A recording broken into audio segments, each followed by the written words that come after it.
Good morning students. आज हम class 9 के अंदर maths chapter number 6 line and angles के बारे में बात करेंगे। इससे प्रीवियस पार्ट के अंदर मैंने आपको 6.1 एक्सरसाइज सोल्व करवाई थी। 6.1 एक्सरसाइज के अंदर हमने एग्जाम्पल्स भी किए थे और सम के बारे में भी बात की थी।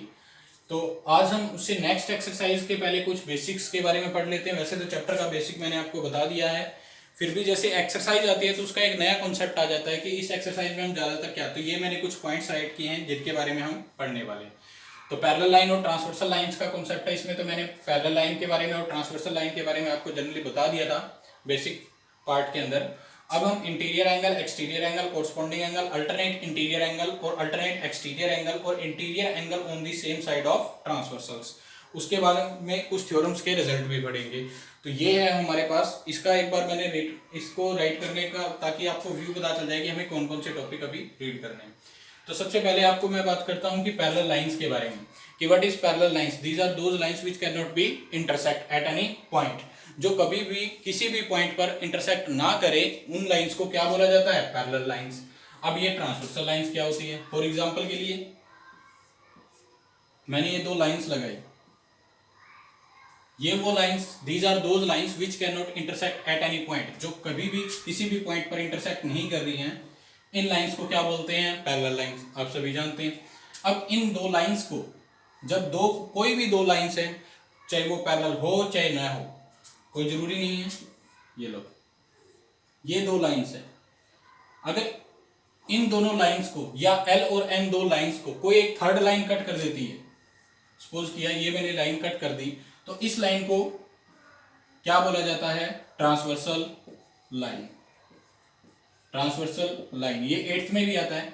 अगर ये दो लाइंस पैरेलल नहीं है, जैसे ये L1 लाइन होगी और ये M1 लाइन होगी, अगर इनको भी कट कर रही है तो भी ये क्या कराएगी? ट्रांसवर्सल। तो ट्रांसवर्सल लाइन क्या होती है? These are those line which intersect the two और मोर लाइंस, जो दो या दो से ज्यादा लाइंस को कट करती है, इंटरसेक्ट करती है एट ए डिस्टिंक्ट पॉइंट, दो अलग अलग पॉइंट के ऊपर, that is called transversal line. तो उस लाइन को भी क्या बोला जाएगा? Transversal line. बस हमें यह पता होना चाहिए कि दो लाइंस हैं या दो से ज्यादा लाइंस भी हो सकती हैं। जब दो या दो से ज्यादा लाइंस को एक थर्ड लाइन कट करती है टू डिस्टिंक्ट पॉइंट पे, दो अलग अलग पॉइंट पे, ये देखिए दो अलग अलग पॉइंट पे कट कर रही है। टू डिस्टिंक्ट पॉइंट का मतलब तो ये हो गया, दो अलग अलग पॉइंट पे कट कर रही है, तो उस लाइन का नाम क्या दिया जाता है? Transversal line. ये देख लीजिए आप, चाहे वो लाइन पैरेलल हो चाहे नॉन पैरेलल हो, हम उसके बारे में कुछ नहीं कर सकते। ठीक है, तो ये था मेरे पास पैरेलल लाइन के बारे में और ट्रांसवर्सल लाइन के बारे में। अब बात करते हैं ये जो एंगल्स होते हैं इनके बारे में। देखिए, अगर एंगल की बात करें तो पहला आता है, ये दोनों हो गए इंटीरियर एंगल। इंटीरियर एंगल क्या होते हैं? इंटीरियर का मतलब अंदर, जो अंदर है उन्हें इंटीरियर बोला जाता है, जो बाहर है वो एक्सटीरियर। अब इस डायग्राम के अंदर कैसे पहचानें? अगर ये जो एंगल पैरेलल लाइंस के इस तरीके से, ये जो एंगल्स हैं, ये बॉक्स के अंदर मतलब दो पैरेलल लाइंस के बीच में ही ये एंगल आ रहे हैं, तो इन दोनों को, इन सभी एंगल्स को क्या बोलेंगे? जैसे मैंने नेमिंग कर दिया है,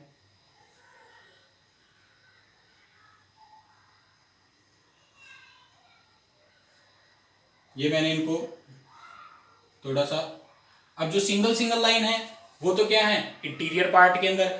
जो डबल लाइन ड्रॉ की गई है एंगल्स के ऊपर, वो क्या है? एक्सटीरियर पार्ट के अंदर। तो इसी से तो नेम से ही पता चल रहा है, इंटीरियर का मतलब अंदर और एक्सटीरियर का मतलब बाहर। तो इसको अगर मैं नेमिंग करूं 1 2 3 4, तो 1 एंगल 1, एंगल 2, एंगल 3 और एंगल 4, ये मेरे पास कौन से एंगल होंगे? Exterior angle. इंटीरियर एंगल की बात करें तो इंटीरियर एंगल कौन से होंगे?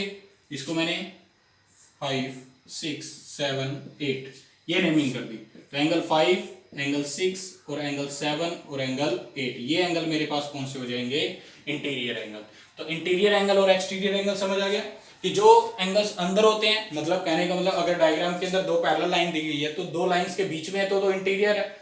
अगर दोनों लाइन से बाहर हैं, ऊपर या नीचे की तरफ, तो उन्हें क्या बोला जाता है? Exterior angle. तो ये थे हमारे पास इंटीरियर और एक्सटीरियर के बारे में। आगे बात करते हैं कोरस्पॉन्डिंग एंगल के बारे में।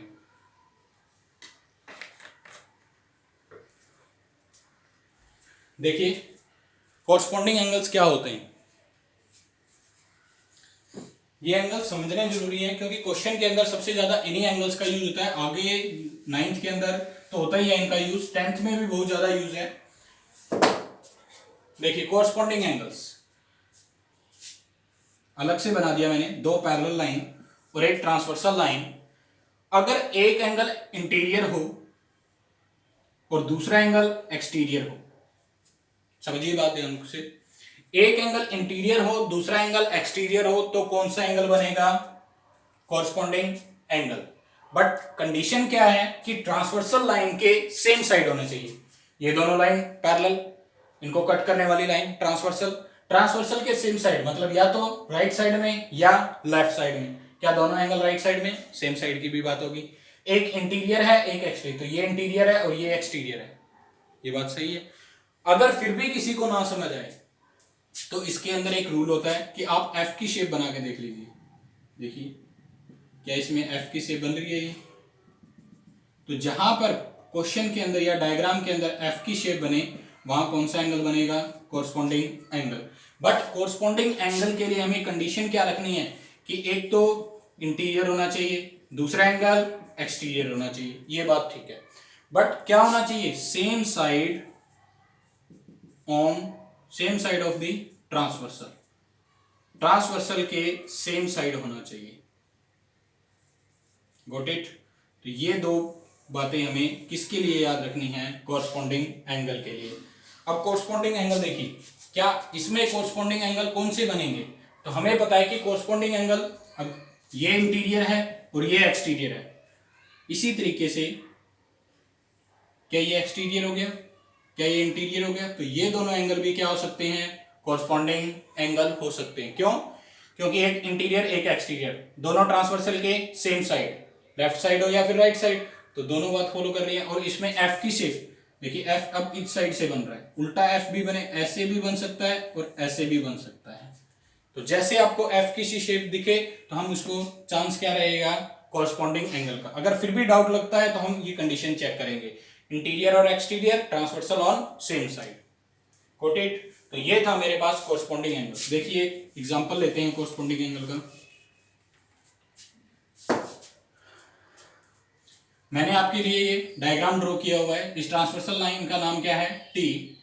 एल और एम दो लाइंस पैरेलल दी गई हैं, एल लाइन पैरेलल है एम के, और टी क्या है? कोई ट्रांसवर्सल दी गई है। ट्रांसवर्सल दी गई है तो बताइए इसके अंदर कोरस्पॉन्डिंग एंगल कौन से होंगे? कोरस्पॉन्डिंग एंगल के पेयर कौन कौन से होंगे? अब शुरू में देखते हैं, एक इंटीरियर एक एक्सटीरियर और सेम साइड, तो 1 का और 8 का। 1 से स्टार्ट करते हैं, 1 और 8 की तरफ। एक ये एक्सटीरियर हो गया और ये इंटीरियर, तो 1 और 8, ठीक है। एक इंटीरियर भी है एक एक्सटीरियर भी है, ट्रांसवर्सल के सेम साइड भी है, होगी बात यहां से। इसी साइड की बात कर लेते हैं, 5, ये तो इंटीरियर आ गया।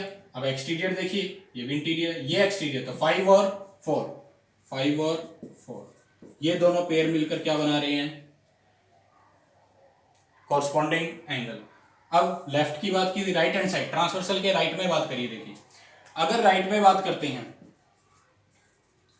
राइट में देखिए, राइट में क्या है? 2, ये तो एक्सटीरियर हो गया सर। अब इंटीरियर देखिए, इसी की सेम साइड में, इसी की सेम साइड में कौन है? 2 और 7, तो 2 और एंगल 7 हमें क्या बनाएंगे? देंगे कॉरस्पॉन्डिंग एंगल। 6 और 3, 6 और 3, अब देख लीजिए आप, इसमें एफ की शेप बन रही है। 1 और 8 के अंदर ये 1 वाली लाइन होगी, और 8 के लिए ये लाइन आएगी, तो एफ की शेप बन रही है इस तरीके से। सेम एज 5 और एंगल 4 के अंदर, 2 और 7 के अंदर, और 6 और 3 के अंदर, तो ये एंगल क्या कहलाते हैं? Corresponding angles. Same side on the transversal line, one is exterior and other is interior. एक एक्सटीरियर होगा दूसरा इंटीरियर होगा, और ट्रांसवर्सल के सेम साइड होगा। Got it? तो ये था हमारे पास कॉरस्पॉन्डिंग एंगल्स के बारे में। नेक्स्ट देखिए,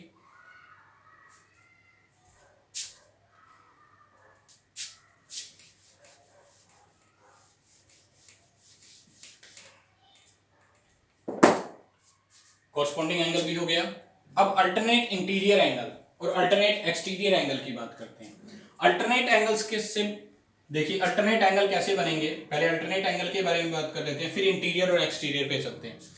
अल्टरनेट का मतलब क्या होता है, एक पोजीशन, फिर उसके बाद में दूसरी पोजीशन को छोड़ देते हैं, तीसरी पोजीशन लेते हैं, तो कंटिन्यूअस पोजीशन नहीं होती है जिसके अंदर एक छोड़कर एक, या ये कह सकते हैं कि अल्टरनेट का मतलब एक लेफ्ट में बैठा है दूसरा राइट में बैठा है, एक लेफ्ट में है फिर एक राइट में है, एक लेफ्ट में हो गया एक राइट में।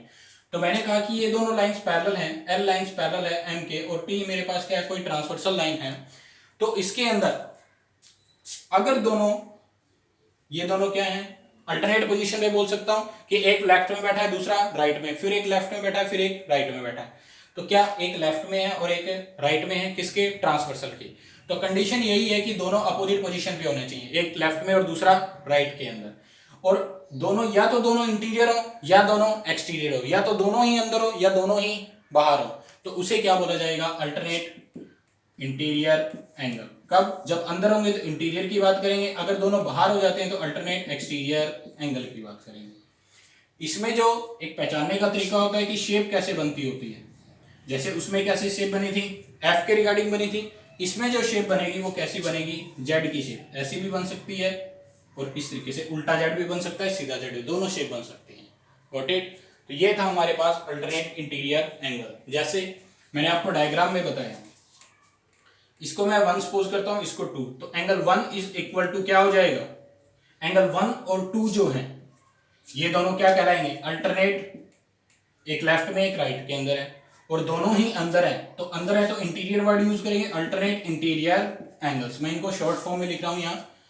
सेम चीज इसी तरीके से अगर मैं यहाँ ड्रॉ करूं तो ये 3 हो गया और ये क्या हो गया, 4 हो गया, तो मैं क्या लिखूंगा, 3 और 4 का भी पेयर जो है वो क्या है, अल्टरनेट इंटीरियर एंगल्स का है। तो ये तो सर इंटीरियर एंगल्स की बात आपने बता दी। अब एक्सटीरियर के लिए क्या चीज होती है, सेम पोजीशन, अगर दोनों एक्सटीरियर में आ जाएं, दोनों किस में आ जाएं, एक्सटीरियर के अंदर, ये भी, अब मैंने इनकी बात ही नहीं की, दिस एंगल एक लेफ्ट साइड में है दूसरा राइट में बनना चाहिए, तो ये लो, एक लेफ्ट में बना है इसके तो दूसरा राइट साइड में बना है, इसको मैंने 5 का नाम दे दिया तो इसको मैंने 4 का नाम दे दिया, तो क्या बोलेंगे, एक लेफ्ट में और एक राइट में, बट दोनों ही क्या है, इन पैरेलल लाइन से बाहर है, एक ऊपर की तरफ है तो एक नीचे की तरफ, मतलब एक्सटीरियर पार्ट के अंदर है, तो अल्टरनेट पोजीशन पे हो गए, अल्टरनेट हो गया, एक्सटीरियर हो गया, और क्या हो गए, एंगल, एक्सटीरियर एंगल। तो एंगल 5 और एंगल 4 जो है वो क्या है, किस चीज का पेयर है, अल्टरनेट एक्सटीरियर एंगल का। सेम ये दो है, इसके साथ ये दो, तो यहां मैंने नोटेशन दी 6 के लिए और ये दी 7 के लिए, तो 6 और 7 भी क्या है, एक ये भी एक्सटीरियर है ये भी एक्सटीरियर है, दोनों एक्सटीरियर है और दोनों ही अपोजिट साइड में, एक लेफ्ट साइड में दूसरा राइट साइड में, तो एंगल 6 और एंगल 7 भी क्या हो जाएगा, अल्टरनेट एक्सटीरियर एंगल्स। तो ये है इनके बारे में, गॉट इट। तो अल्टरनेट इंटीरियर एंगल क्या होता है, अल्टरनेट एक्सटीरियर एंगल क्या होता है, ठीक है। अब लास्ट पार्ट इसका रहता है, अब ये क्वेश्चन आ गया, इस क्वेश्चन के अंदर बताइए कौन कौन सा पेयर जो है वो अल्टरनेट इंटीरियर एंगल का है और अल्टरनेट एक्सटीरियर एंगल का है और कॉरस्पॉन्डिंग एंगल का है। तीनों एंगल्स के बारे में हम एक ही क्वेश्चन में डील कर लेते हैं। देखिए सबसे पहले अल्टरनेट का पता करेंगे तो जेड की शेप होनी चाहिए, जेड कैसा भी हो सकता है, उल्टा या सीधा, वैसे ही कॉरस्पॉन्डिंग के लिए क्या शेप याद रखनी है, एफ की शेप याद रखनी है। अगर कॉरस्पॉन्डिंग की जनरली बात करें तो कॉरस्पॉन्डिंग में क्या होता है, दोनों एंगल्स सेम साइड होने चाहिए, ठीक है, या तो दोनों लेफ्ट में होंगे या दोनों राइट के अंदर होंगे, बट कंडीशन क्या होनी चाहिए, एक इंटीरियर में दूसरा एक्सटीरियर के अंदर। अल्टरनेट के लिए क्या कंडीशन होते हैं कि दोनों अपोजिट पोजीशन पे होते हैं, या तो एक लेफ्ट में और दूसरा राइट में, या एक राइट में और दूसरा लेफ्ट के अंदर, या तो दोनों बाहर होंगे या दोनों अंदर होंगे। बस यही 4 बातें आपको याद रखनी है। अगर हम कोरस्पॉन्डिंग एंगल की बात करें तो कोरस्पॉन्डिंग एंगल का पेयर हमने पहले भी देख लिया था।